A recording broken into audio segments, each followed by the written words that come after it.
Madam hi. Hi, your good name please. Pravallika. Pravallika. Tollywood నుంచి మీరు ఏ movie కోసం వెయిట్ చేస్తారు?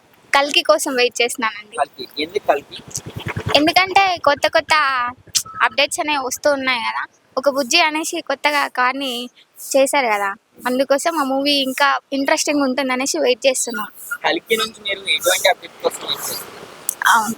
ఎటువంటి అప్డేట్ కోసం వెయిట్ చేస్తున్నారు? ఎటువంటిగా ఇంకా మూవీ థీమ్ ఏముంటుంది, ఈ జనరేషన్కి ఎలాంటి సజెషన్స్ ఇస్తున్నారు అనేసి దానికోసం వెయిట్ చేస్తున్నాం.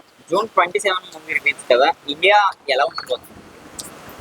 ఐ థింక్ థియేటర్లు అన్ని బాగా కిక్కిరిసిపోతాయి, అన్ని బాగా వెయిట్ చేస్తున్నారు ఫ్యాన్స్ అందరూ. ఓకే, మీరు వెయిట్ చేస్తలేదా? నేను కూడా చేస్తున్నాను, అందులో నేను ఒక అభిమానే కదా. వెయిట్ చేస్తున్నారా? ప్రభాస్ గారు, కమల్ హాసన్ గారు, అలాగే అమితాబ్ బచ్చన్ గారు ముగ్గురు ఒకే స్క్రీన్ లో కనిపిస్తే ఎలా ఉంటుంది? అది ఇంకా హైలైట్ కదండి, అందరు టాప్ హీరోలు అందరూ ఒకే దగ్గర కనిపిస్తున్నారంటే ఫ్యాన్స్ అందరూ ఎంత వెయిట్ చేస్తుంటారు.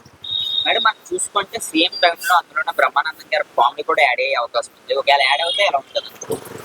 ముగ్గురు టాప్ హీరోలు ఒక టాప్ కమెడియన్ ఉంటే మూవీ ఇంకా హిట్ అయిపోయిద్దని నా ఒపీనియన్.